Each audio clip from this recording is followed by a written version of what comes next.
My past is shaped me, but it is not to find me. This is my story.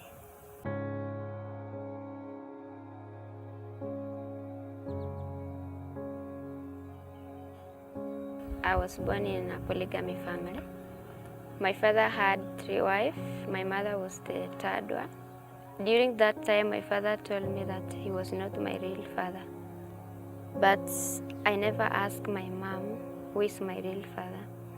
Since that time, I started suffering. My father used to threaten me in front of my sisters and siblings. Even my sisters and brothers, they started to hurt me because they were saying, "Who is your father?" I stayed with them until when I was 11 years old. They forced me through FGM, but I refused. They wanted me to get married. I refused also. When I was 12 years, it was during the night. My father and my mom were not at home. 4 men came and they took me away. I cried, but they were strong. They took me to a market, to a bus station. So they told me to stand there as I wait them to look for a car. And I saw a car which was written World Vision. The people who were in that car were able to rescue me. Yeah, and then I went with them to their organization. I stayed with them. After 2 years, my family, they came and they asked forgiveness from the manager, the owner of organization, and said that he will took me to school and everything they were doing at first, they will not do it. But I refused to go with them, but the World Vision told me to go. I stayed with them for about 2 weeks, and the same thing happened again. I ran away from home. I went and stayed with my uncle for about 2 months. His wife also was not in my side. She said that you go back to your parents. Then I went to stay with my stepbrother, he was my stepbrother, was living in another place. Actually, I've stayed with all my relatives. I went to stay again with my sister. During that time, my father was the one who paying the school fees. So he was considering those money which were to be paid for my school fees loss. Around August 2015, I decided to escape from home because of they were abusing me for many things. So from that time, I decided just to go. If I get help, it's okay. If I die, it's okay. And then I came to Nairobi because I had my cousin who is living at Nairobi. He took me to Equity Bank. We went there and explained everything to the senior manager. And that lady said she's going to bring me to Art Kenya. And then after that, I went to school. So I'm waiting to go to school this year, September. Art is good. It's a good home, a supportive environment. We had everything, security, food, education, everything. And it is a peaceful home. I hope to succeed and to help other people outside who are suffering.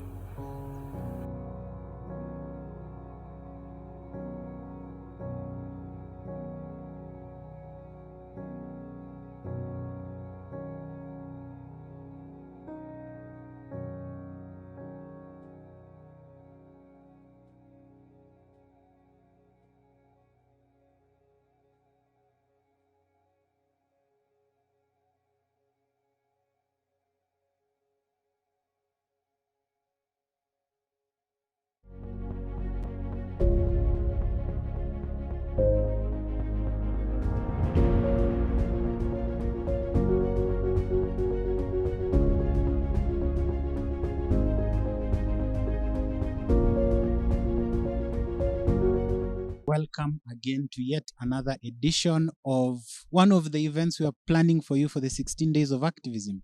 I know they remember us, Michelle. What do you think? Definitely. They must have from last week when we tackled Gender stereotypes. Gender stereotypes. We were with HBS. We were at the rooftop of YMCA. We had Peace Tree Network. And today we are back again with yet another interesting discussion. and we hope you'll enjoy. I don't know. What are we talking about today? Today happens to be the 2nd of December. And on this day is the world observes the International Day for the abolition rather, of slavery. And so today, basically what we will do, we'll have different artist pieces and panel discussions talking about human trafficking and how it affects slavery in the grand scheme of things. Great. And of course, this is made possible by the help and partnership of Global Initiative and Heart Kenya. That's HAART and Global Initiative. You can check them out on all social media platforms. But I think we should just kickstart and just like jump straight in. Yeah. We will very quickly begin with our first artist. And before we bring this artist on board, have you thought of how migration is connected to human trafficking? Have you had an experience where you've met somebody who has experienced human trafficking, or somebody who we call a survivor or victim of human trafficking? This artist, through his piece, will communicate what that looks like, what that feels like. So please take a moment to just immerse yourself in the next artist's piece. Robin, who is our first artist? Well, this is, of course, none other than Dave Erjok. Dave Erjok happens to be a refugee resident in Kenya. So enjoy. Hi, my name is Dave Erjok. I am a 25-year-old South Sudanese. I am a multimedia journalist and a poet and a South Sudanese youth activist. Today I'm going to be performing a piece, a very dedicated piece to refugees in general. This is very close to my heart.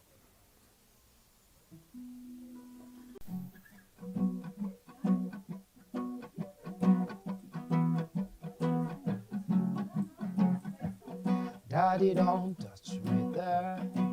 I'm gonna tell you one day, I swear. Can't you see I'm scared? You're supposed to be my father. Hey, Daddy, don't touch me there. I'm gonna tell on you one day, I swear. Can't you see I'm scared? You're supposed to be my father. Daddy, don't touch me there. I'm gonna tell on you one day, I swear. Can't you see I'm scared? You're supposed to be my father.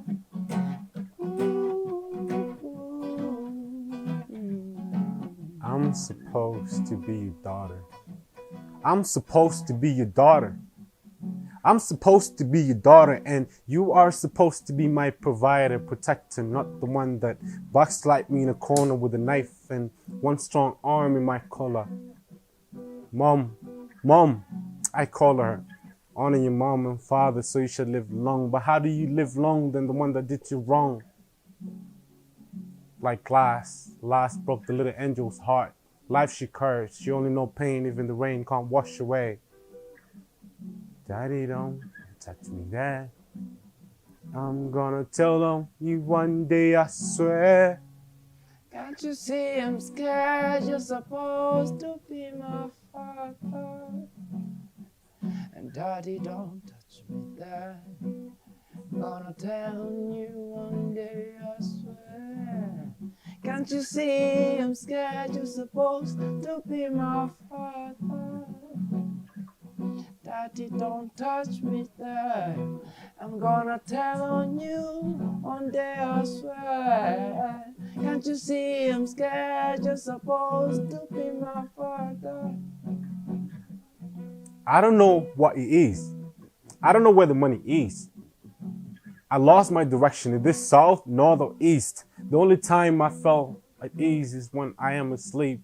You lured me in with a job. I didn't know that he had clauses. I don't cry no more. Her eyes seem with tears that never seem to cry. She said, I don't cry no more. My tears aren't seen, my cries is unheard. And the world is full of sin. And she said, Daddy, don't touch me there.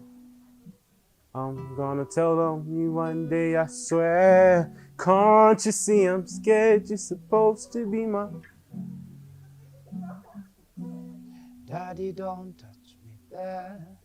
I'm gonna tell on you one day, I swear. Can't you see I'm scared? You're supposed to be my father. And daddy, don't touch me there. I'm gonna tell on you one day, I swear. Can't you see I'm scared? You're supposed to be my father. Ooh, ooh. While she's back in the kitchen, washing plates, your kids are back in the living room taking steaks and doing takes. Who's the devil? He feels entitled. Who's the devil? Read the Bible. Who's the devil?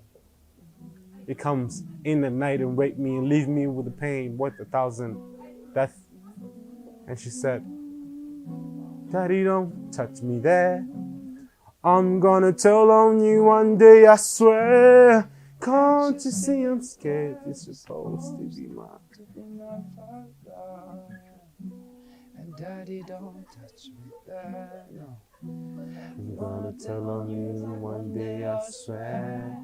Can't you see I'm scared? You're supposed to be my father.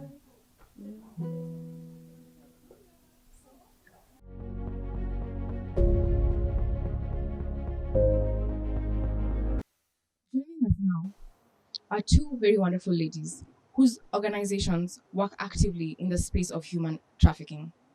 I'd like to introduce them, but they do a better job than I would ever do. So, ladies, welcome to our set and welcome to today's thematic area of human trafficking. I admire you all for the work that you do, but I know you, they don't know you. Kindly tell us what you do. We'll start with you, Winnie. Thank you very much. My name is Winnie Mutevu, the Deputy Program Manager at Heart Kenya. And Heart Kenya, I would say it's better known as Awareness Against, that is the full name, Awareness Against Human Trafficking, but everyone refers to us as Heart Kenya. And so what does Heart Kenya do? Heart Kenya counters human trafficking in Kenya as well as East Africa. So we do have prevention programs, protection programs. We do work with the judiciary, so looking at prosecution of cases. We do have a lot of work around the research to better understand what is happening within the region, how best can we actually get our work done, and a lot of partnerships within the area at the grassroots level, regional as well as global. So in a nutshell, I would say that is who Heart Kenya is. That is a lot about what they do, but we appreciate for you for telling us exactly how that looks. Very quickly, we will move to our second panelist. Our second panelist is none other than... My name is Jess Kimani. I am the Regional Director for the Global Initiative Against Transnational Organized Crime. We are a network of experts, more than 500 experts spread across the region. We deal both with local and international governments. Our work mainly involves around looking at organized crime. We monitor the trends. We monitor we do policy briefings. We look at government initiatives towards organized crime. We are basically, in a nutshell, a think tank of experts who look at issues affecting organized crime in Eastern Horn of Africa, per se. Yeah. All right. There you have it. We have Joyce today and Winnie. So very quickly, we'll move to our first question. I'd like to hear from you, ladies. Why is human trafficking such an important issue to discuss? Anyone can go? Whoever wants to go first. I would say we first need to understand what is human trafficking for us to define or understand whether it's important or not important, and just looking at who gets affected and really who are the victims around when we talk about human trafficking. And so human trafficking is a very complex crime, which I would say none of us can say we are innocent looking at how we contribute to human trafficking. And so what is human trafficking generally is the aspect of really taking an individual, either an adult or a minor. With adults is now manipulating their consent and then eventually being able to exploit them. For minors, it doesn't matter whether they've been able to give consent or not. When we talk about exploitation, what does that really look like? So you have individuals being taken for organ removal. We have individuals being taken for sexual exploitation, looking at them being exploited for production of pornography, forced into prostitution. We have individuals taken for domestic servitude. I would say majorly what we know for adults is adults who are taken to the Gulf countries. We've heard of stories where they're taken in to work as domestic helps or to work in the hospitality industry, different industry, but then they end up really being exploited. Looking at within the country, we have very many Ugandans, Burundians, and others really being utilized and exploited within our country. And then again, look at children. We have very many children being used as domestic helps. We don't really have access to education in construction sites, in our farming farms. So looking at where we have people being abused and being exploited, it's everyone, it's in all industries. The clothes that you're wearing, do you know who really produced them? You know, all of us are utilizing phones. We know that we have the mining of cobalt in Congo. So really looking at how all these things trickle in and how we are affected, directly or indirectly, we are all fueling human trafficking. And it's where we have really the abuse of human rights and looking at the way people are being exploited, really their dignity stripped away. And so it's that thing of who is affected. Looking at the statistics, we have 30 to 40 million people globally. So the numbers are really huge, but that if you were to look at Kenya alone, the numbers are really huge. But not much is being done. And it's just looking at why aren't we prioritizing a society where now really we are eating our own children, looking at how we are looking at child trafficking, and where adults, to be honest, you are really, we are all trying to really have a better life, pursue our education, get employment, but now there are all these people who are out to see how they can abuse us. So what is put in place for us to really flourish and live these lives without being abused? So that's the question where it's a very critical issue, because looking at the world, we don't exist without human resource. So without a human being, really there is no existence, right? But then it's treated like it's just a poor person's problem. But all of us, we are affected. And if we were to look at how we are affected, economically, it's really diverse. Socially, it's very diverse. And so it's a question of, I think, limited knowledge on the issue that has really limited many people to come on board and really vouch and really advocate for really having victims' rights being appreciated, looking at victims of people who are trafficked, and also just looking at how do we prevent this from happening, because it's not even be happening in the first place. So I would say it's something that should have happened when we abolished slavery. But we're still talking about people being abused and being left in slavery-like conditions. That should not be even a discussion they should be having right now in 2020. Wow, all those amazing facts. And I'm sure we can't pretend that this can't happen to any one of us. So thank you for pointing that out, Winnie. I basically asked Joyce about, you know, your addition to what really Winnie has told us about why human trafficking is very important for us, especially as Kenya, the global scale of all this. Yeah, what could you say about it? I think we all know someone who's been affected by human trafficking. We've seen people from our villages go to Saudi Arabia and work, or to the UAE and work for so many years, and they come back with nothing. My main interest in human trafficking started from my neighbor back in Nakuru, where I used to live. And this woman came, she was a shosho, and she had she had so many kids under her care. And at one point I asked her, why do you have all these kids you're taking care of? And when she came, she told me her daughter went to one of the UAE countries, and she came back in a box. Like literally, she was called and told, come for your daughter at JKIA in a coffin. And my feeling was, from her narrative, she never got an explanation from the government. She never got to ask the questions. She never got to ask what happened to my girl. And this is like 5 years later. She's still raising kids who ideally she should be enjoying her retirement.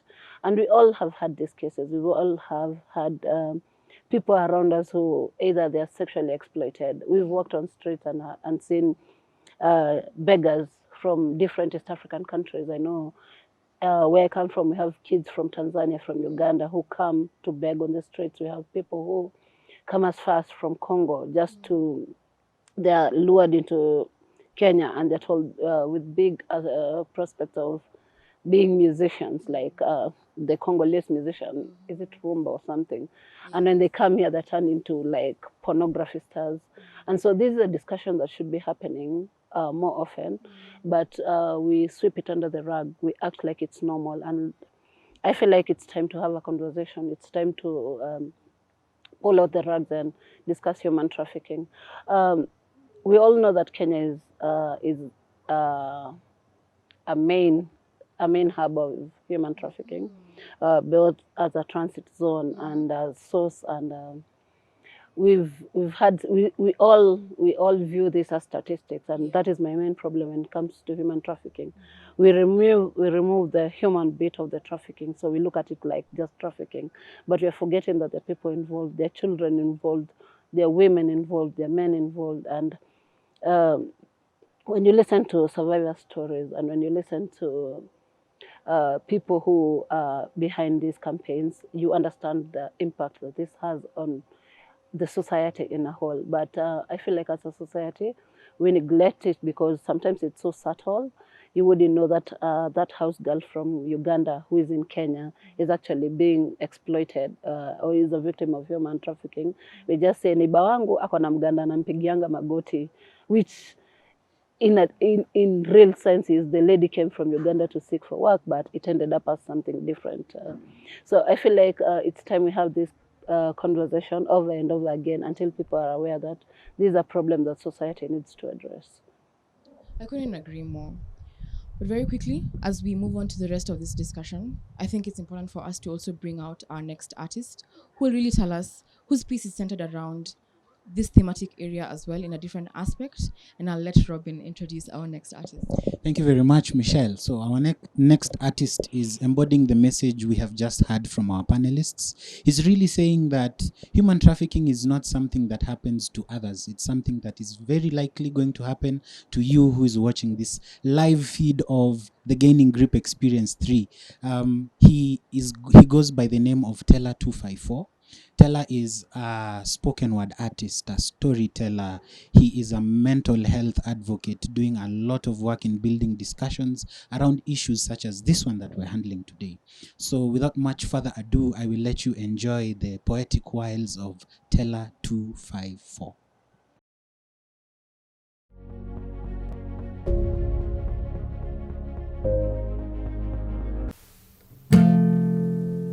Hi, I'm Teller 254.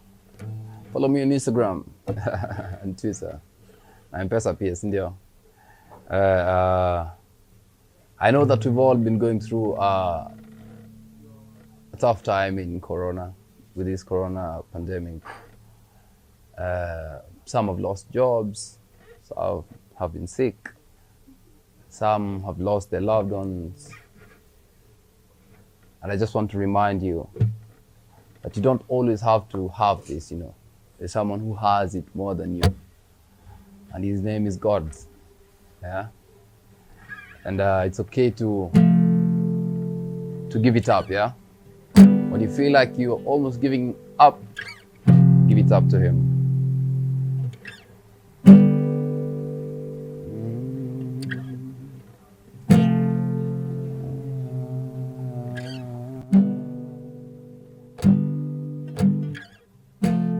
Bwana, naomba niepushe na majanga haya ya dunia, tena naomba niponye na magonjwa nipate kutulia.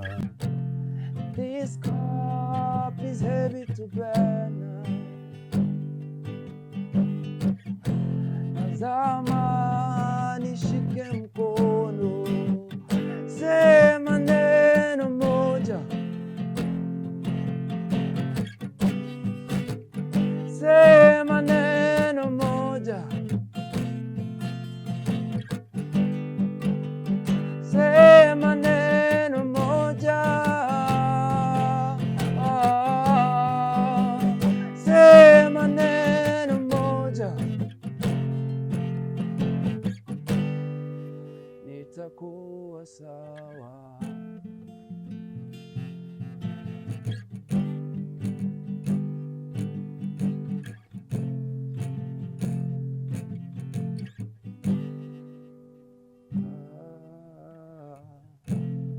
I don't wanna take this life without you. I don't wanna go there. I don't wanna leave this place without your blessing. Without you, I am nowhere. And this cup is heavy to bear. Nazama nishike mkono, sema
Yeah, just one word from God and you'll be okay. And trust Him that when you call on Him, He's faithful enough to hear you and able and very willing to answer your prayer. I have a cast for identity. In my country, they call me Combo. But unlike Musikari, I live the meaning of my name daily, and daily feels like I'm never going to know what it feels like to be truly free. All in the name of winning bread, a responsibility I was forced to adopt after my father signed his resignation letter and stamped it with blood he got after his prescription of daily dose of blows on mom's face. See, mom just couldn't take it anymore.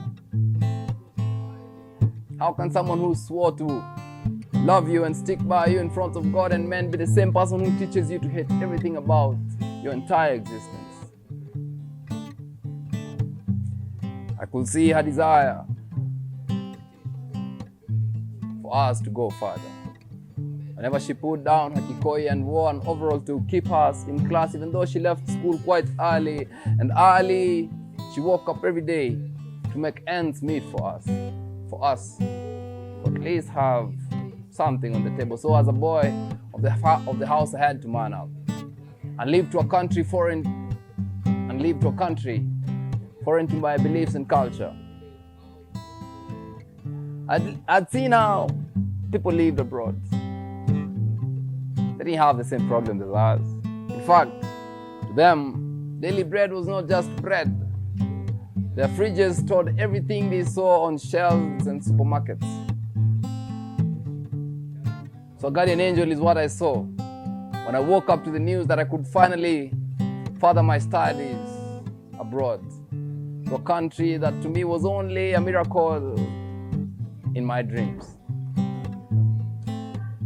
My agent, she spoke so highly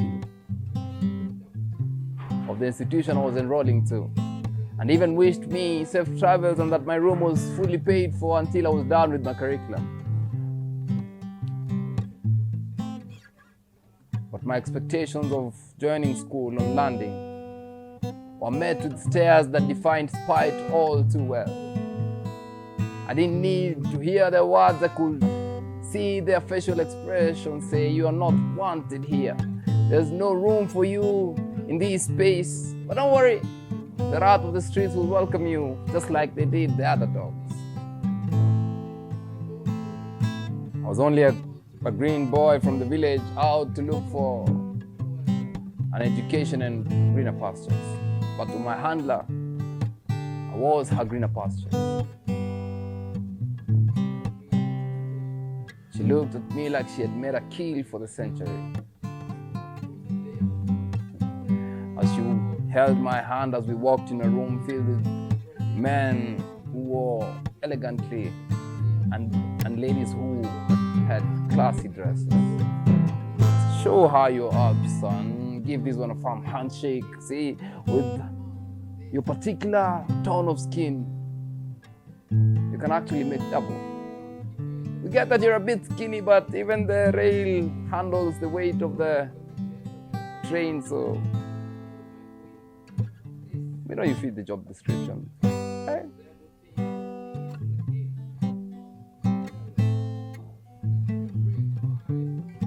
A hardcore fighter thrown into the arena, filled with loaded pockets from gamblers in the entire state, all placing bets on me. But my handler specifically told me to lose the fight. And today, just like other days, I go to the ring knowing all too well of the bones I'll have to break for my employer to break his leg.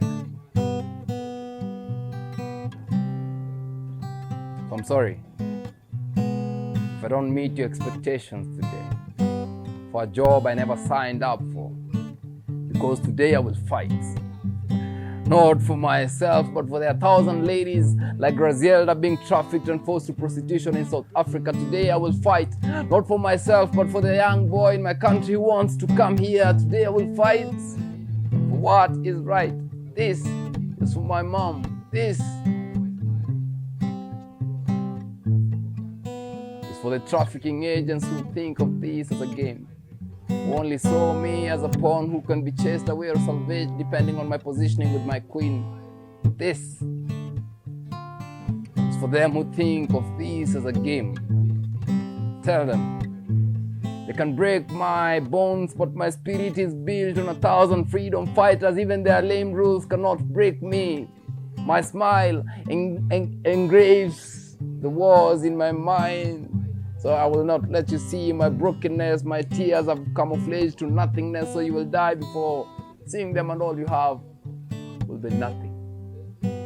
I will win this war. I will win this fight. Because in my mind, I've already broken free from your mental slavery.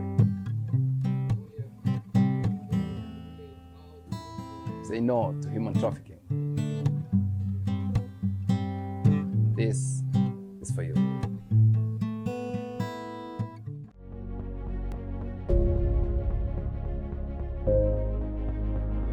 Welcome back. Yes, that was Stella 254. I knew he will not disappoint. I'm sure you're snapping from wherever it is you're watching us, but we really do need to get the discussion going, because I feel like we're beginning to understand what human trafficking is, and I know you've probably also understood that it can still happen to you as well. So we want to build the discussion and get to understand how you can be a change agent in the fight against human trafficking. So, Michelle, what questions do we have for our panelists? It's very interesting that they already preempted some of my questions. I remember Winnie in her introduction told us about where Kenya, actually Winnie and Joyce, told us how Kenya plays a part in the whole system, or like the whole structure around human trafficking, both locally, regionally, and even globally. And so now I really want us to get into the meat of how Kenya as a country contributes, supports, or even fights against human trafficking, and you will answer that in whatever order you choose. But now, for to break the monotony, I'll start with you, Joyce. How is Kenya a contributor? Kenya is a transit zone. That means like most people are trafficked through Kenya, and we've seen cases of Ethiopians being trafficked through Isiolo into either South Africa and then into the UAE. Kenya is more popular than other East African countries, mainly because of the space of our airport. It's quite a busy one. We have like about 90, I remember there's a case where they caught 90 girls who are being trafficked from Kenya into the UAE in one of these places. I'm not so sure, but it's one of these urban settings, which brings to another discussion on board. We always think of human trafficking in the urban areas. But from what Winnie explained and from what we find out in our researches, it's very prominent in the rural areas. I'm sure because of the kind of education and maybe background that we have, most people in the rural areas are susceptible to human trafficking. And I've worked in Uganda, we have seen girls literally pay money to come to Kenya. And when they come here, they are trafficked to either the UAE countries, they're trafficked to South Africa, they're trafficked to any other country. One of my biggest worry, and which is a growing trend, is we've seen girls who are now being trafficked to India, which is now one of the major destinations for slaves from Kenya. The worrying bit is we didn't have such a zone. We didn't have such a busy market of girls being gotten from Kenya. And we also seen the vice versa. We've seen girls being trafficked from India back to Kenya to act in these Hindu songs and movies, and they end up either sex workers or in Indian porn movies. So people are more attracted to Kenya, especially because of its location and the way it's busy. And our airports, I feel like more needs to be done in our airport, like the security systems. We need to ask questions. And Kenya, I feel like also Kenya has a lot of agencies per se, which offer work abroad. I'm so sure if you walk out here, you'll see a poster written, if you want to work abroad, call this number. And we've seen girls fall into these traps. Some of them, they've coughed up enough money to go to get jobs, and they ended up sex slaves. So I feel like Kenya's the criminal economy. You know, human trafficking is funding the criminal economy, and it keeps on growing. So my feeling is like Kenya is doing badly in addressing human trafficking issues. There needs to be more policies done towards that. There needs to be more discussions like this, and I feel like if you look at the trends, especially because from recent research has shown that human trafficking is still continuing, especially during this COVID period. I feel like there's space for the government and for the CSOs involved to do more in Kenya. And so maybe my call would be more partnerships in dealing with this problem. Thank you. Got it. Winnie, what would you add? Maybe just to mention that trafficking is a transnational crime. So it doesn't exist within any particular boundary exclusively. So as she's mentioning, Kenya is a transit point, but again, it's also a source country as well as a destination point. And so I think I would want to bring us back to Kenya as a space by itself. How does trafficking manifest itself within Kenya? And sometimes we tend to really look at Kenyans being taken abroad, and we forget that we have very many foreigners being brought into the country as well, and they're being exploited within the country. We've had cases of Nepalese women, Indians, Burundians, Ugandans, Ethiopians, Eritreans being trafficked within Kenya. But then heavily, we also have very many Kenyans being trafficked within. Simple cases like child marriage. Anyone who is in a child marriage situation is a victim of human trafficking. We've seen all these beggars in our streets who are children. Most of them are children who are really being exploited by people who are actually making money out of them. And maybe just not even go further away. Check your neighbors at home where you've just come from right now. I'm sure you know someone whose help is a minor. And that means anyone below the age of 18. And so before we look beyond this, what is happening within? And so looking at Kenya really being a point where people are being exploited, I would say a lot is happening. And yes, as much as it's a transit point where we have a lot of interceptions at the airports, we have many who are also using the panya routes that are not also being monitored. Some are being smuggled and then eventually being trafficked when they get to their destination points. So trafficking really, it's a crime. There are many crimes merged together to be called trafficking. And so if we were to look at the whole process, I would say looking at what Kenya has done, we have an act in place, which was put in place in 2010. We've had a number of challenges looking at its implementation. We still lack gazetted guidelines for us to really be able to guide anyone on, yes, if you want to migrate, what is the process? If you end up being trafficked, what is the process to be able to get assistance looking at our judicial system? If now you're going to tell someone, yes, we have bilateral agreements between country A, country B, where Kenya is really being involved, looking at Qatar, Saudi and such like countries, but who has access to these bilateral agreements? I don't know what is captured in that document, and we are working for a counter-trafficking organization. Having access to the information is a problem. So when people want to migrate, they need to know what they are covered when they're actually getting to this destination. What is there to guide them? Yes, we've had the issue of having registration of the private agencies when it comes to employment, but it's a problematic system that we have right now. A lot more needs to get done.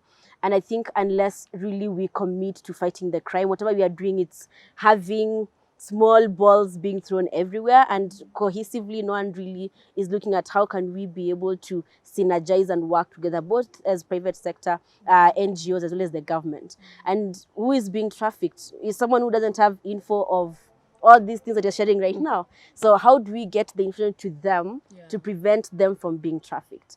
So I would say some things are being done. Yes, we have the law, but if you end up being trafficked right now, I can tell you for sure, for you to get support from the government, we'd have to move some mountains. Wow.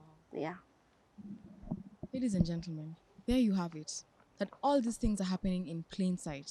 And the worst part is not enough information is out there, and policy is still unclear on how to protect yourself from being susceptible or even somebody you see this happening to. We will get into this in our next questions. However, very quickly, let us move on to our next artist piece. Robin?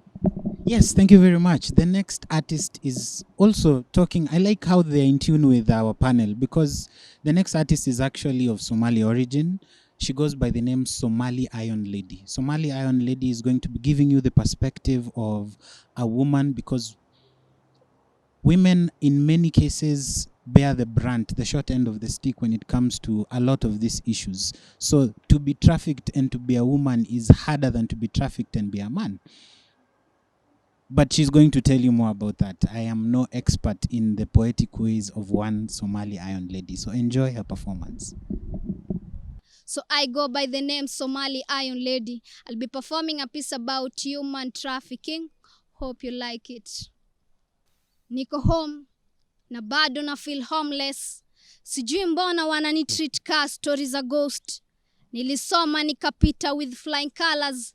Chameleon can confirm that I'm bright-minded lady, si young and bright, but stories za mimi kuwa jiko ndo inawapa gas. Mnabambika na mnatamani kuniona na pressure. Capital D kwa tumbo, hope vile nitawaza mtaelewa. Day in, day out, life inakosa meaning kwangu. Nataka kuweka full stop kwa hii maisha. Jua vile disappointment zimekuwa punctual. Najiona mini failure, si at least nikikufa nitakuwa nimepass. Daily na rope, na misi mkamba. Nowhere is safe for me anymore. No day is safe for me anymore. Hata siwezi experience safe days. Na feel ka east or west, home is not the best.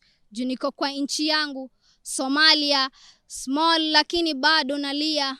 Mbona mnaniozesha na bado niko small. Niko kwa boda, decision bado ziko double. Niende ama nisiende. Will my family miss me? Ama walishani dismiss. Mali naenda, nitawezana ama sitawezana. But kwa hii race ya life, nimejifunza hesabu nyingi. Na this time, nimeamua hakuna kusita. So niliepo home, kusuka maisha poa. So natoka hata bila motokaa, juu nishachoka. Niko ubao kwa njia, nani atanipa choka? Na tangu nifike huku, nimekuwa mgonjwa sana. Juu kila siku niko madawa, huku pia hakuna kazi. Nikaamua kufungua duka, nikaanza kuuza, kugawa, nimejisahau, kansha pagawa, life ishakuwa cost. I wish ningekuwa coast kwa beach, ndio vitu ziget wet. Daily kwa rodi, naomba lift, poverty shani drive. Nataka cha mvunguni Koinange, so sharti ni iname. Kila mwezi inanyesha, lakini bado nalia ukame. Design nimeshinda kwa hii city ya Nairobi, na bado wanasema CBD. Yet nimekuwa nikitafuta capital. Wananiita street kid, na bado wananimi street. Si street light ndo ilikuwa the only light I got used to. But light yangu ilishine vile nilipatana na huyu kijana mtanashati. Alikuwa anatembea mtaa na shati. Hatukupanga kupatana, kama vile hatukupanga kuzaliwa. Ndio maana nina bahati jua shakuwa wangu mpenzi mtarajiwa. Akaniambia niache kustick kwa glue na ni stick on him. Ati atabadilisha maisha yangu, ole wangu. Kumbe alikuwa uze mwili wangu nia. Kama mare aliuza 100 na akanishow I belong to the street. Kumbe men are trash, that's why they like picking garbages. Mungu akaniokoa, jazi yangu ilikuwa inaloa. So natan kwako before the world. Juninga wangapi wameni hurt. Si hata kiuno yangu inajua nisha waste time kwao. Sini social distance imefanya nikajua njia repentance.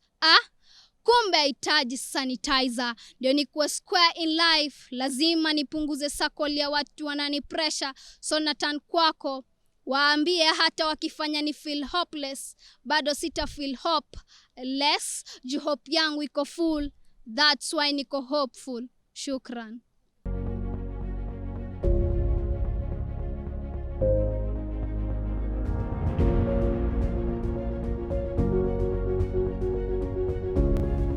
Yes, that was Somali Iron Lady.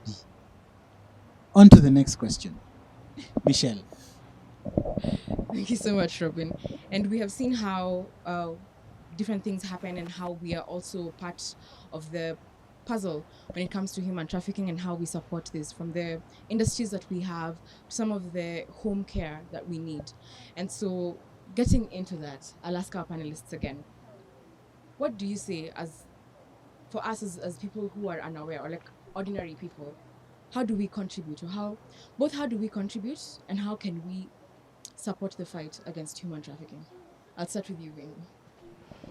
I would say we can all do something. I think first of all is ensure you ain't being trafficked yourself. So use the info to also protect yourself first of all. You have to be safe to really protect other people. But then again, once you have the information, really enlightening others, just sharing the information, and looking also at where we have initiatives that are concerning human trafficking, how you can be able to support them. Sometimes just volunteering your time, your services. Sometimes it's also just donating. It depends with what is really available. But I'm saying what is really causing a lot of damage right now, looking at how we are addressing the issues of society, it's the blame game, and we are blaming the victims. Why did you go to the Gulf countries? You knew there was trafficking. Or why did you choose to go to the coast? You knew there was sex trafficking. Or why couldn't you just stay in your house? Why did you not do research? There's a lot of blaming of victims when it comes to human trafficking. And the narrative exists not just in our communities, but even in the media, where instead of looking at this is someone who is a victim of a crime, they need support, we're looking at you should have known better. Yeah. And so once we understand how really trafficking manifests itself, and how as much as someone might be an adult, educated, they can still end up being trafficked, just when you understand how there's manipulation, there's a lot of coercion, threats are even used, and others, it's just a false promise. So when you are living, actually you believed on one thing, and then on arrival things are turned against you. And so just us being able, if you can't do anything, just shut your mouth and refer the person to the right services, instead of having to now, really when someone is done, don't kick them harder. And looking at the trauma that victims go through, I'll tell you, I think we need to be more empathetic and more compassionate when it comes to really supporting victims of human trafficking. And that's for both females and males. Males come back, we can believe the female stories, and then males, no one believes them. So apart from you being blamed, no one even believes your story in the first place. So you won't even get any support. So just that thing of, even if you ain't sure, just refer the cases. Go to the nearest children office for any children-related matter. For adults, just go to the police station and just report. Just do your part. The others, let those who are more informed really take the lead and be able to offer the support. But I'll say we really need to do more in terms of supporting survivors once they come back. Just sometimes it's just a healing space, just a listening ear. Sometimes that's all that they need. But yes, a lot of harm is being caused with also help being offered by unqualified personnel. So someone who's been traumatized, they don't need to be preached upon. Get saved, God will heal you. That's why we have therapists, psychiatrists, when really people need mental support. So it's just those things of, if you don't know what to do, just refer the case. Thank you for that, Winnie. And I understand how we, as ordinary people, can support victims of human trafficking. But I think what I'd ask you, Joyce, then would be, for us who are also preying on these people, either without our knowledge or even with full knowledge, what would you say to those people?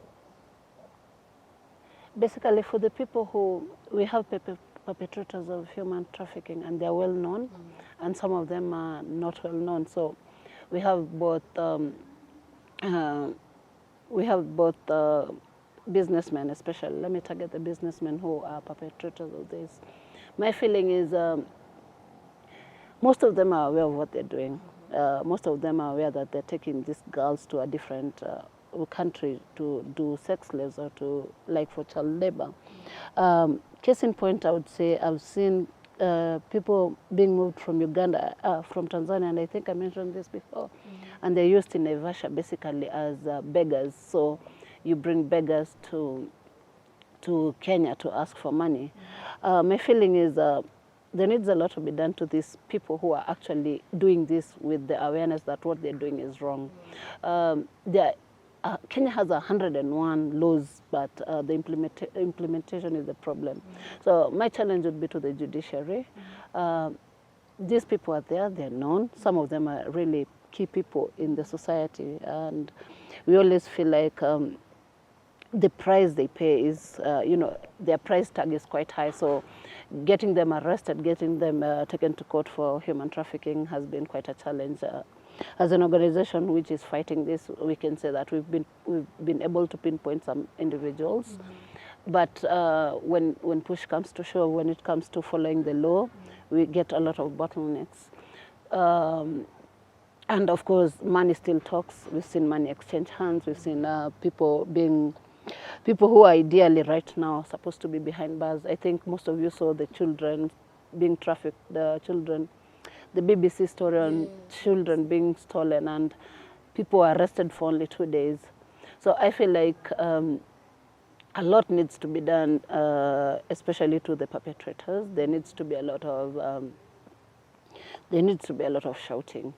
But my worry also goes to the individuals themselves, not the victims, but people like you and me. We have a lot of spaces where we can talk about human trafficking. Social media in Kenya is one of the biggest avenue where we can have conversations. But unfortunately, we are reducing it to either political wrangles and things like sharing memes. But look at how far you can come if you decide to do campaigns against human trafficking. My challenge would be each one teach one. We all know about human trafficking. Some of us, we've read about it. We are well versed with the laws. We are well versed with what to do. We are well versed with who to go to in case we suspect people are being trafficked. But we keep the information to ourselves. So it's important to reach out to someone and say, this is what you can do. You don't know who the information you're sharing would be helping. So my feeling is there's a lot that needs to be done. There's a lot of legislation. There's a lot of following of the law. There's a lot of arrest that needs to be done. And I think what we as CSOs should be doing is preaching integrity. Because I feel like if we reach a level where integrity is being upheld, even businessmen, these unscrupulous businessmen who are out looking for money would pause and think like, this goes against my virtue. And we wouldn't see that innocent girl being used by a pedophile. Understood. And so, ladies and gentlemen, there's the macro scale of things and the micro scale of things. And so what we're saying today is, this is how you can do your little thing, play your part in this big fight against something that can happen to any one of us. Report, advise, and just provide space where these people will also feel safe, because it's a very traumatizing thing to go through. I know the subject is getting heavier and need art to make us feel a little more mellow. Robin, who is our next artist? Thank you very much. Our next artist is going to be giving us a message of hope. He is a prolific singer, songwriter. He teaches people how to play the guitar and a host of other things in the music sphere. But he's really a believer of the power of love and the effect it has in igniting hope where hope seems to be lost. And I feel like this conversation is taking a somber turn. But then here's Nick Agesa to show you how hope can be rekindled through music. Enjoy the performance.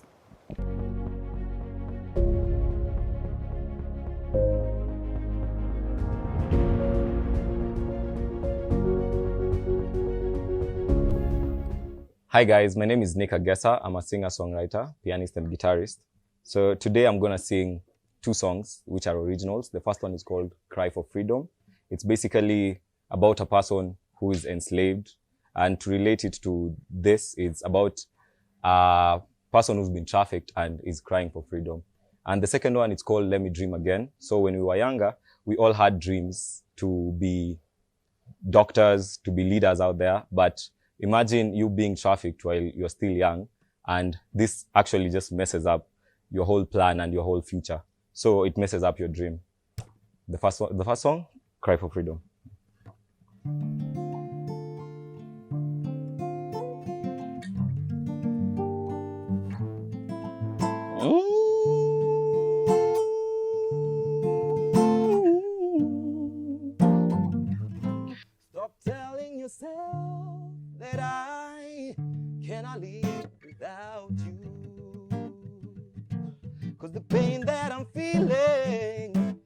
pain that you never know. The things that I did, that I've done, that I'll do, they don't concern you. And the space of my heart, oh, is in a place that truly is lost. And I need a healer who can free me from my pain. And I need a seeker who can break me off this chain. And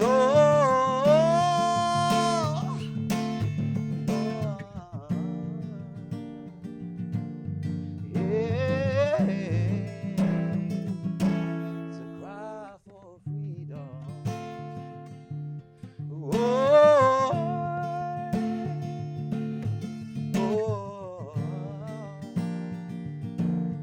yeah, it's a cry for freedom. Stop telling yourself that I cannot live without you. 'Cause the pain that I'm feeling is you never know.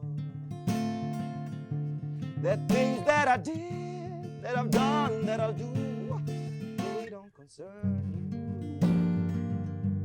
And the space of my heart, oh, is in a place that truly is lost. And I need a healer who can free me from my pain. And I need a seeker who can break me off this chain. And oh,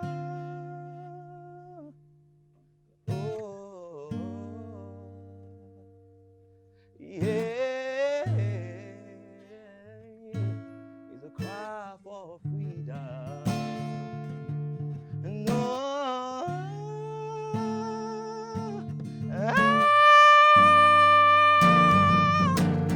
yeah,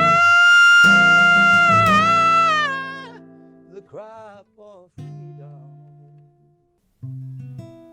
So this next song is called Let Me Dream Again.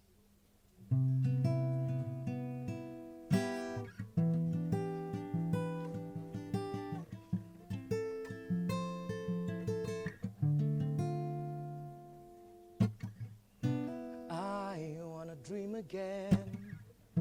I wanna be free from all this pain and free from all this hate. Ningependa kuwa rubani, nipae juu kama tai.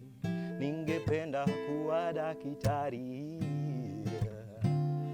But it looks like these dreams will never be, because of an evil man who decided to have his end.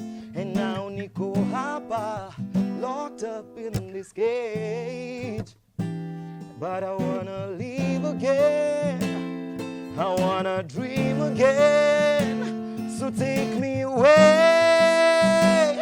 take me away, away from these demons. Let me dream again, and take me away, take me away, away from these demons. Let me dream again. I wanna dream again. I wanna be free from all this pain and free from all this ache. Thank you. Yes, and that was Nick Agesa. There's nothing better than bringing us back to a conversation on, yes, we have hope, but then what do we need to do? So I'll let Michelle help us understand from our panel, what is it that we need to do considering all that we are talking about? Michelle. Thank you so much, Robin. And there's so much ambiguity about what policy looks like here and how it plays an active role in the fight against human trafficking.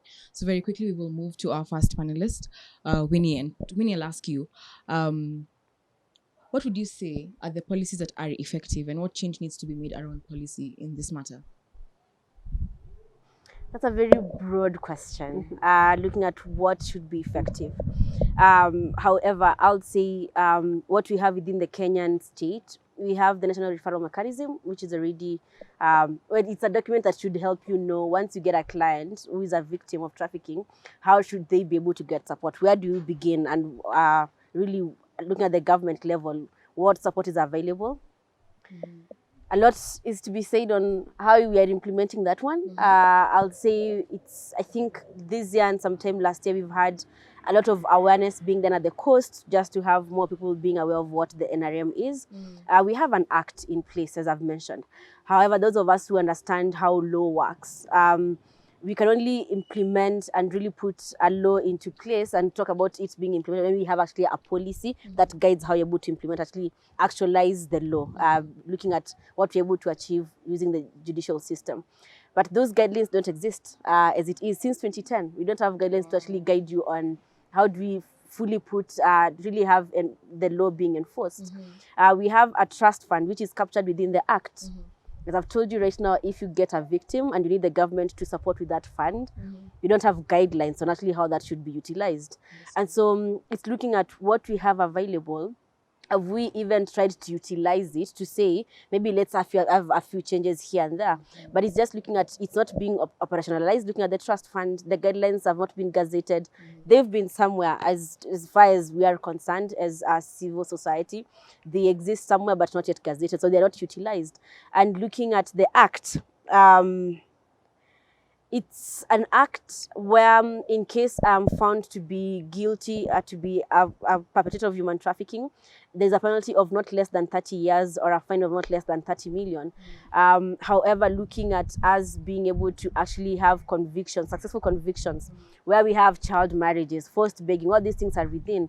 How many I can tell you are successful? I think off my head, I think they're less than 10 since 2010. And so it's just looking at what is being done with what we have and how are we actually involving the society in the process as well as civil society. I think currently what is happening, us sort of also recognizing the fact that it's transnational, where yes, it might have happened in Kenya, but you might need 3 other states probably to even get justice for one victim. So it's just looking at who is involved and actually how can we work together, because I'll tell you for sure, traffickers have mastered the crime and they're all working together to traffic as many people as possible.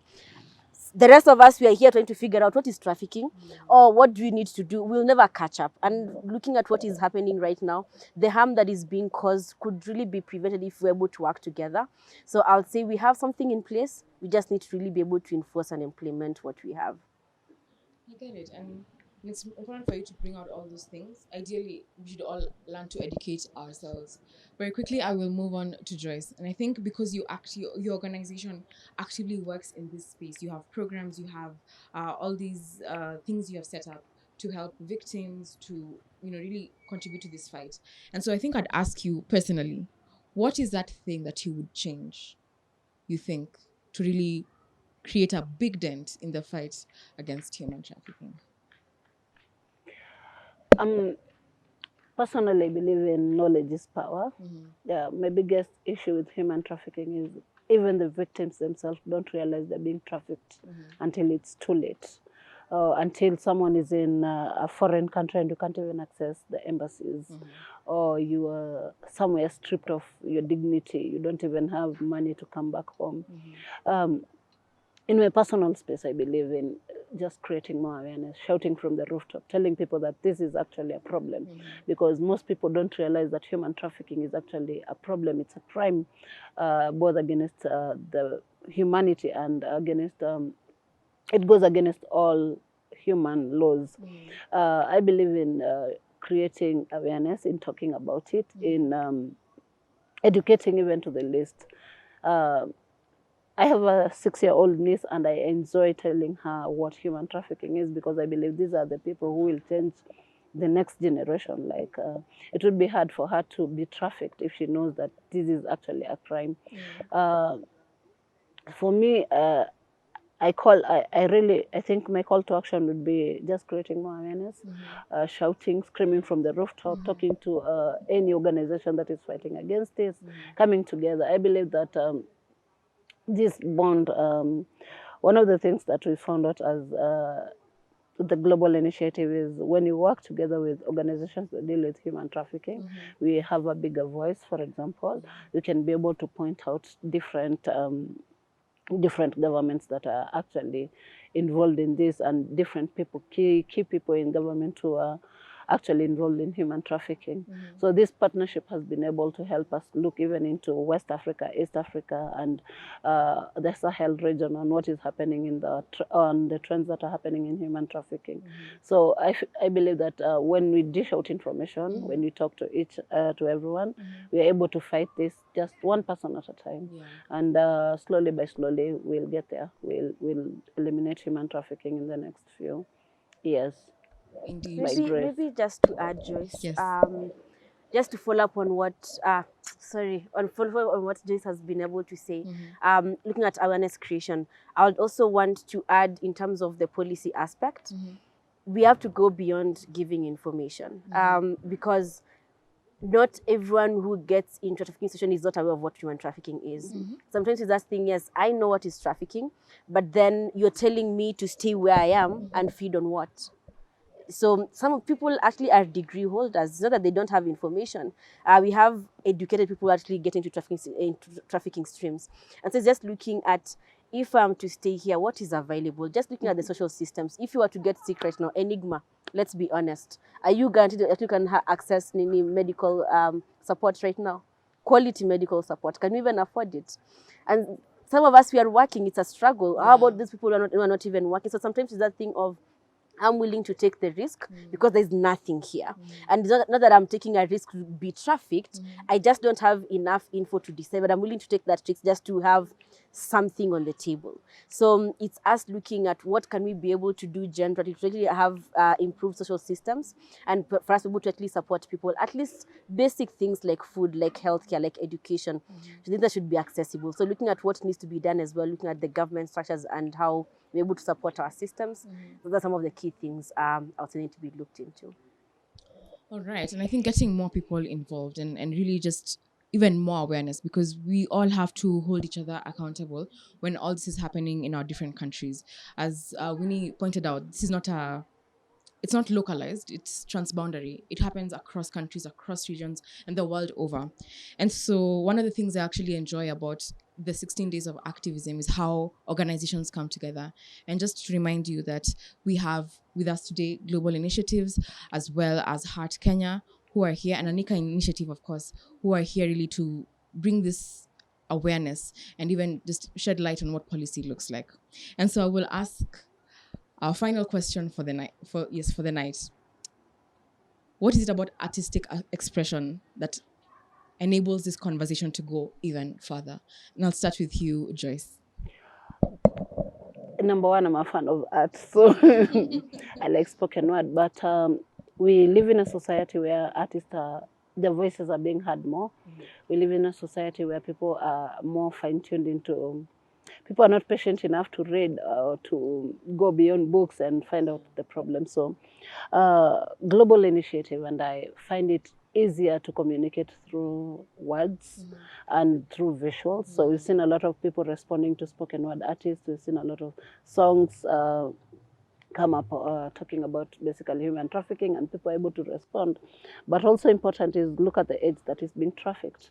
There are people who are mainly millennials. It's very hard to find, it's not very hard because it happens, but we don't find very old people being trafficked as much as this young age. And I feel like we're in a situation where we should fine-tune our message to the audience itself, and people are more enjoying it. So we are sending a message. We're sending a message, but in a more fun way.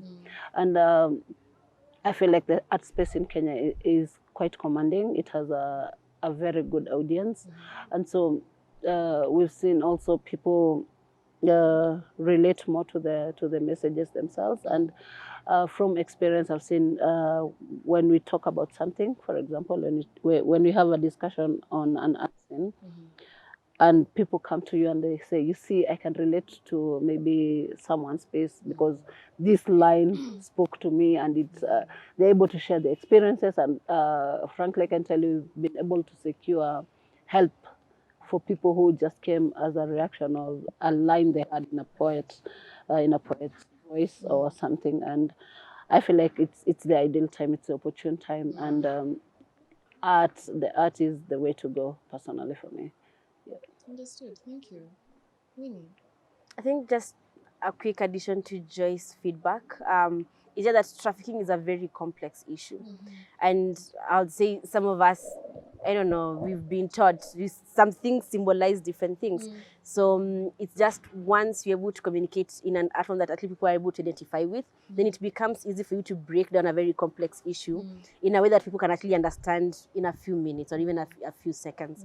Just looking at the power of art, I don't think, I think based on experience working with Anika, I think we've had even an arts project running all the way from 2015. So the value of looking at art that it has, I don't think anyone can really say much about it and much against it. Yeah. Thank you again for joining us today. And this conversation continues online. Remember, the hashtag is Gaining Grip Experience 3. And this year, again, we are brought to you live by the support and coordination of Global Initiatives as well as Heart Kenya, Anika Initiative. And today we are hosted by our very amazing hosts, Peace Tree Network Today.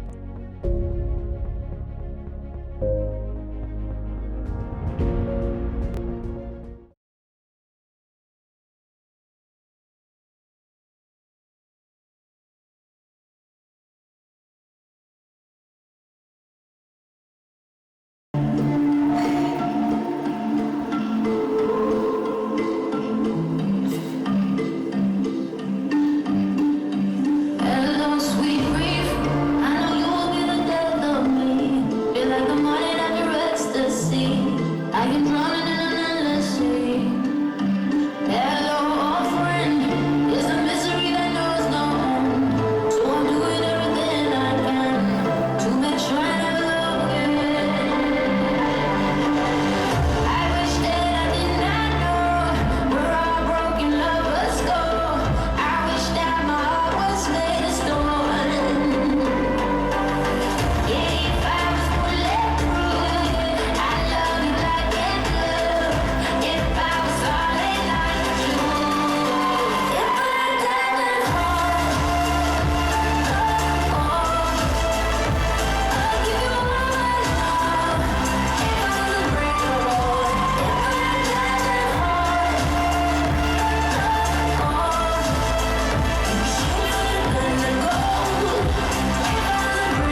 The next artist is a percussionist. He is a spoken word artist. He is a storyteller. He is part of a band called the Mbogi Connection. He is the founder of Unganisha Festival. I'm talking about Googs. Googs will give you a piece of his mind regarding today's conversation, but I don't want to preempt, so enjoy the performance. Yo, yo, yo, good people, greetings. I go by the name Googs Ngugi. I believe of love, I believe of connection and good vibes and storytelling, music, African music. And I'm so happy to be part of gaining grip experience. It's been such a tough year, and most of the time, or most people, wametupa focus along the way. Si wengi wameweza kuona hii show na wasingine walipass, and for me being part of gaining grip experience, it's a journey for me. I lost my mom this year April, and at that time I felt I'd lost everything, nilikuwa na feel nimepoteza everything, and being part of gaining grip experience is that space for me just to gain my grip back as an artist, as a storyteller, and I hope you enjoy this performance. Thank you so much. Enjoy. Keke ha. Kochi keke. Keke ha. Kochi keke. Keke ha. Kochi keke. Story this side. Story the other side. Long time ago, there lived a beautiful girl called Michelle. She was beautiful. Beautiful eyes, beautiful body, nice legs, long curvaceous legs. Wow, beautiful. She had a father, a mom, 2 sisters and a bro. What more would you ask for? Nothing, right? Everything she wanted in life, she got it. Kanimaji safi, she had it. Chakula safi, she had it. Mta safi, she had it. And as the saying goes, mali safi yende chain. Mali safi yende chain. Mali safi yende chain. Race, your life. Human beings want a race. It doesn't matter your race. As long as you're in this race called life, you have to run. So on your marks, get set, go. Where? I don't know. Just go. Go and look for your value. What is your value? What do you value? Do you value yourself? Or do you value others? Do you value yourself more than others? Do others value you, or that doesn't matter? Questions running through my head when I think about this girl called Michelle. She had never been away from her family. Her parents were always present when she needed them. But what happens when your support system collapses? Do you collapse as well? At 13, Michelle lost her family. She lost her dad. She lost her mom. She lost her family. But above all, she lost love. She lost hope. She lost love. She lost hope. She lost everything and felt that she was not worth life. What happens when you lose your support system? Do you die? No. So Michelle started her journey to find self, to find the world. And later, she found herself in the streets. Cold, dark streets. Dark streets. Akiwa peke yake. Kwa jiji letu hii la mataa, akajipata. Yeye na njaa wakawa mapacha. Pain, anger zilimjaa. Usiku moja wakampata. Wakambaka, makofi na matusi kumpaka. She didn't deserve the pain. She didn't deserve the shame. All she needed was a place that would make the pain go away. but the world haikuwa ready kumpea hugs. Instead, ilikuwa ready kumstab kila time akigeuza hiyo back. Michelle, run girl, run. I say run girl, run. Michelle baby, run girl, run. What happens when the whole world turns against you? You love yourself even more. So as she was running, she saw a poster. Do you want a job? Are you looking for a job? Of course she needed a job. Yes. Call this number. This number. She called the number. Doop. Doop. No one picked. She called again with a lot of excitement. Excito, excito, doot. Excito, excito, doot. Excito, excito, doot. But nobody picked. She called the third time. Excito, excito, doot. Excito, excito, doot. Hello? Hello? Naitwa Michelle. Na natafuta kazi. Kazi? Kazi gani? Kazi yoyote. Yoyote. Hiyo iko. Do you know X Plaza? Yes, I know X Plaza. Come to my office tomorrow morning. Excito. Dude, finally. What a beautiful way to end her sad story. But guess what? In life, we don't get always what we want. Sometimes we ask for sweet things, but life gives us lime. The whole job concept was all a lie. She reported on time, went to the office, got kidnapped. Oh, what a lie. Her legs so tightly tied together, for they knew she'll be constantly spreading them apart for the rest of her life. Humanity is expensive. Not everyone can afford it. Yet is the only card left for human being survival. Where is home? Where is my value? Who determines my worth? Selling human beings to the highest bidder, is it really worth? Where is home? Where is love? Where is humanity? Questions running through Michelle's head. Pain, anger, wakawa mapacha. Shh. Silence. Don't speak. Just listen. Silence is golden. That's why poor souls make the most noise. To the deaf, silence is noise. That's why they yearn to speak. I believe there's too much noise in that silence.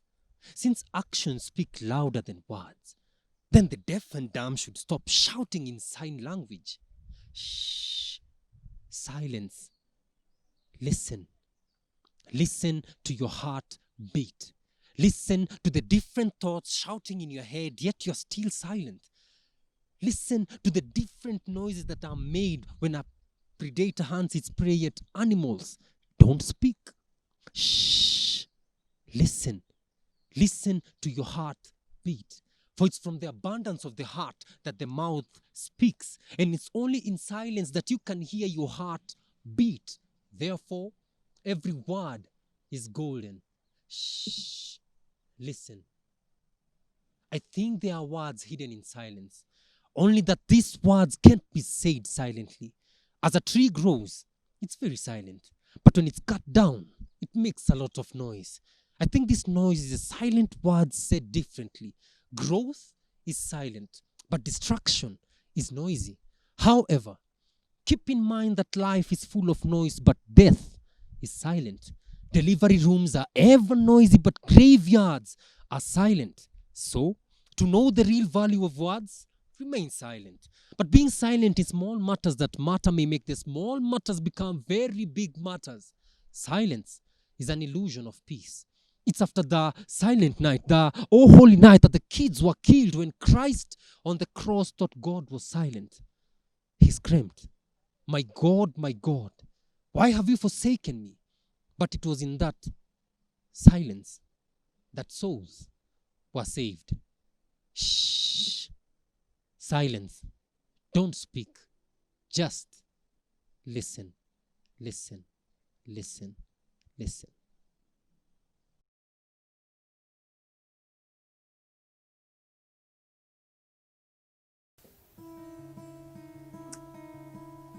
Hi everybody, how are you doing? Thank you so much for tuning in. I hope we are making your evening lively.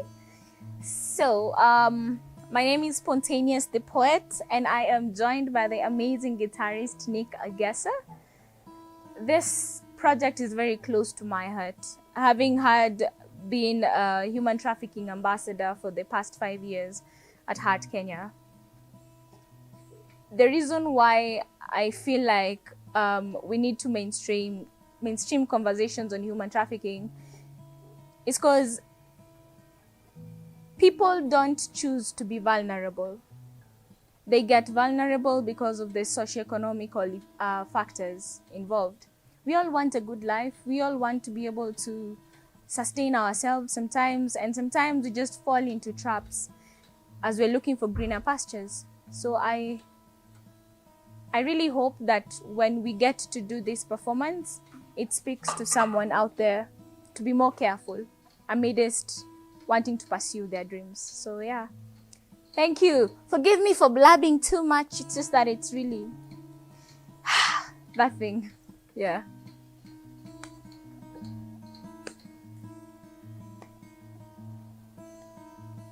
Whoa, whoa, whoa, whoa. Yeah, yeah, yeah, yeah. Whoa, whoa, whoa. Ni maisha, ni maisha, ni maisha, ni maisha, ni maisha, ni maisha.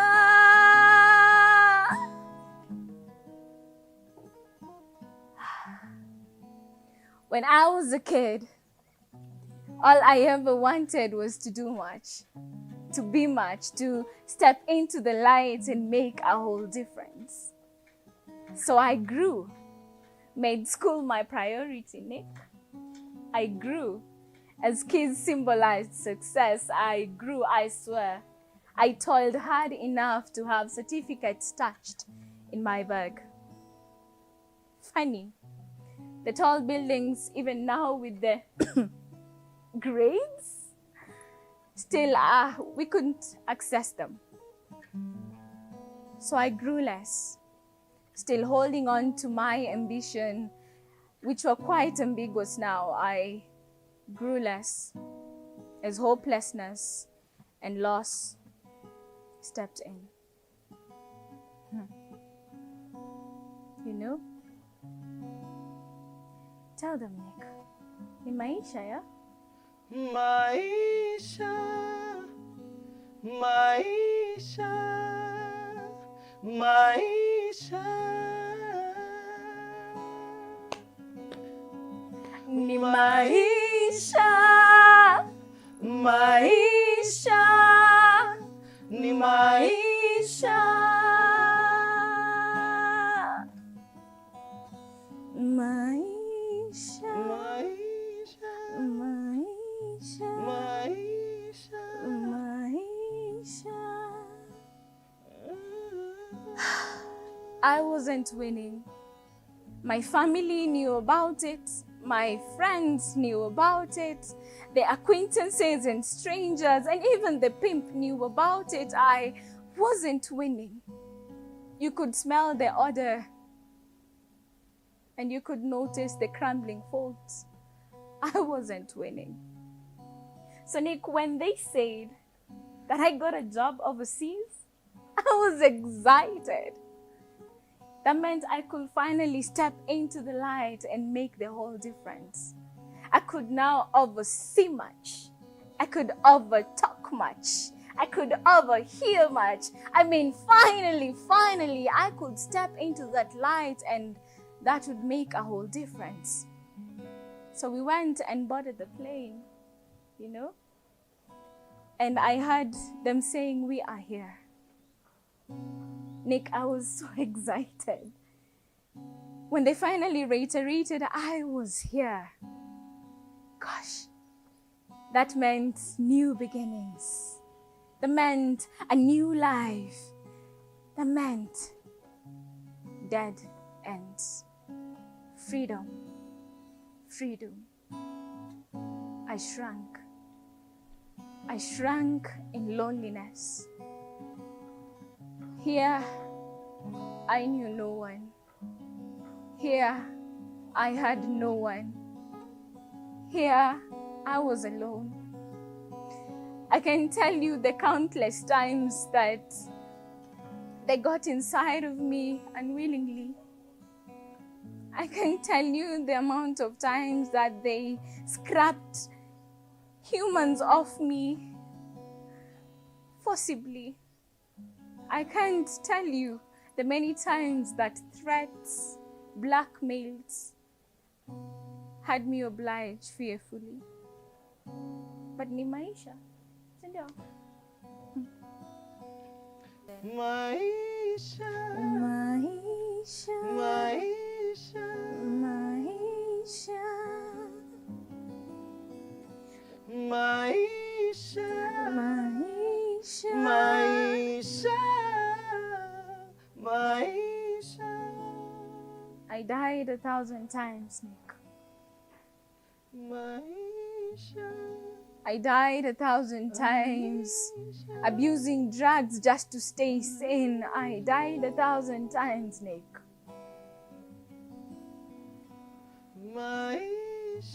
I died 1,000 times contemplating and attempting suicide. I died 1,000 times, Nick. I died 1,000 times. And then something happened. I became part of the guys who were rescued at Heart Kenya. At GI, the civil societies, I became one of the survivors, you know?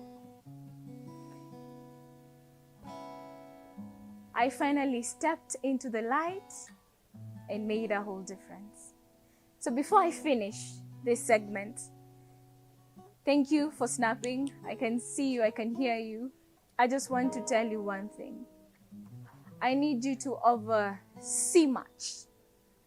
Look thoroughly into your contracts prior signing. I need you to overhear much. Question how your reimbursements of fare and your stay will be covered. I need you to overtalk much. Go on social media if you may. Tell the world about your job and where you are. I need you to have your WhatsApp tracker on. I need you, lastly, to overdo much. Have copies widespread of your traveling documentations of your identity just in case of anything. And pray. Pray that you may step into the light and make a whole difference. Because ni maisha, ni maisha, ni maisha. If you're there, sing with us. Ni maisha, ni maisha, ni maisha. Keep dreaming. Maisha, ni maisha.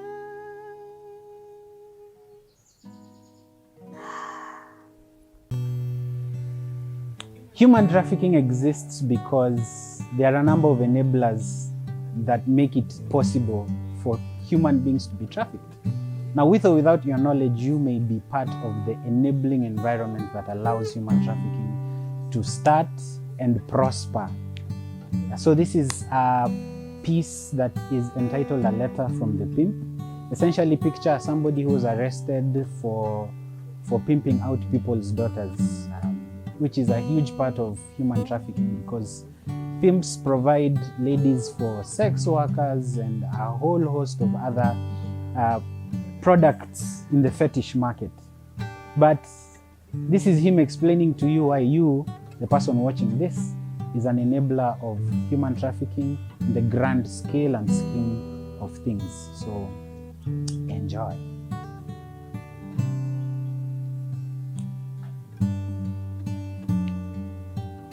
They gave a name to the help that they begged me to give their immigrant daughters. They called it pimping. They told you how I gave their daughters away to the demand and supply curves of the cities of this world. They told you how they did not know that they will never get to see their daughters again when they handed me their daughters' passports, birth certificates, and identity cards. They told you that the wait has been long and that they only wish to hear the voices and see the faces of their children. They will be convincing in how they express their pain. They will shed tears and write letters about how the help I have given them has affected them and how they want nothing but the full weight of the law on me and my trade. The law.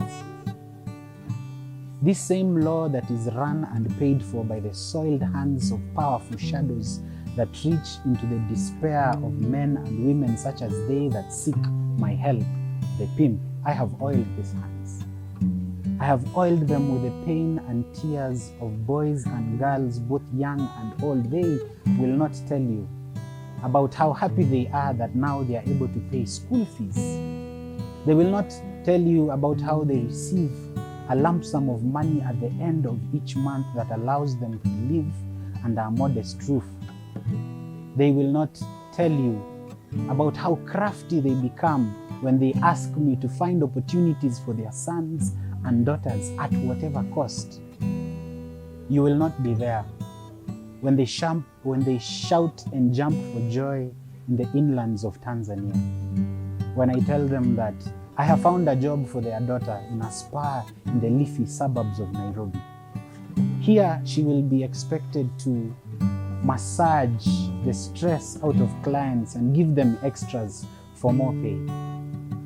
You will not be there when I tell them that I have found a job for their son in Mogadishu, in a casino.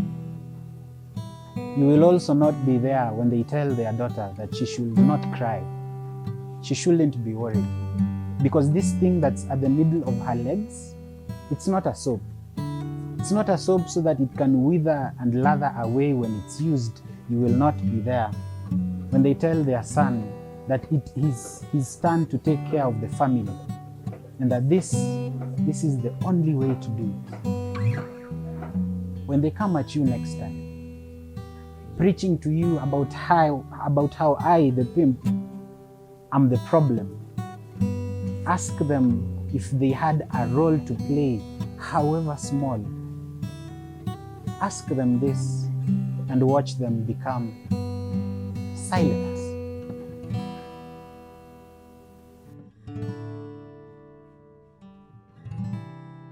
We'll be doing a cover by Sauti Sol. It's called Kuliko Jana. Bwana ni mwokozi wangu, tena ni kiongozi wangu, ananipenda leo kuliko jana. Oh, baraka zake hazikwishi, si kama binadamu abadiliki. Ananipenda leo kuliko jana, kuliko jana, kuliko jana. Yesu nipende leo kuliko jana, kuliko jana, kuliko jana. Yesu nipende leo kuliko jana. Na kuomba Mungu uwasamehe, wangalijua jinsi unavyonipenda mimi wasingelisema.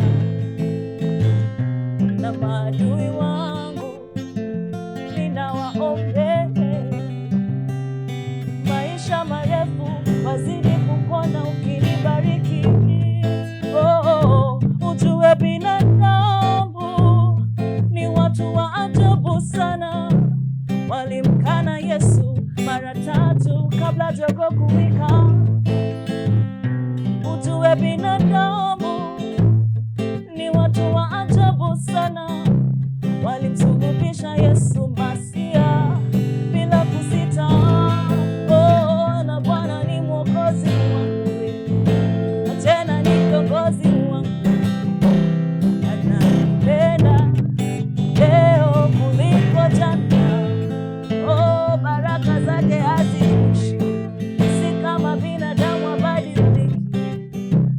Ananipenda leo kuliko jana.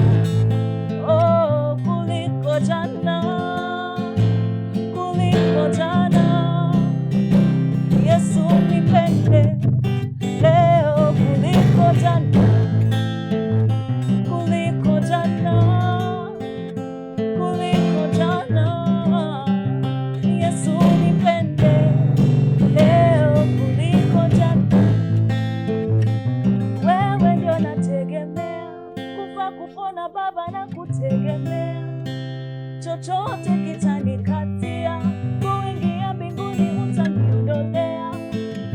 Wewe ndio nategemea, kufa kupona Baba na kutegemea, chochote kitanikatia, kuingia mbinguni utaniondolea.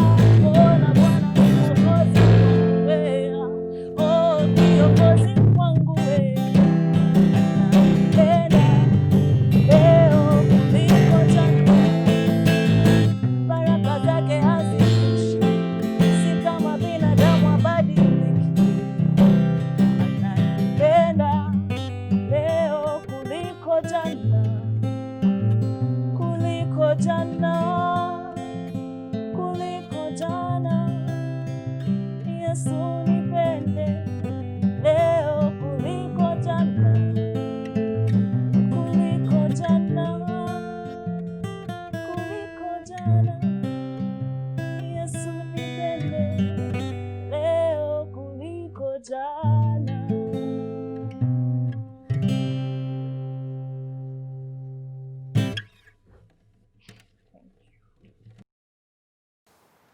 Thank you again for joining us on this amazing session and staying till the very end.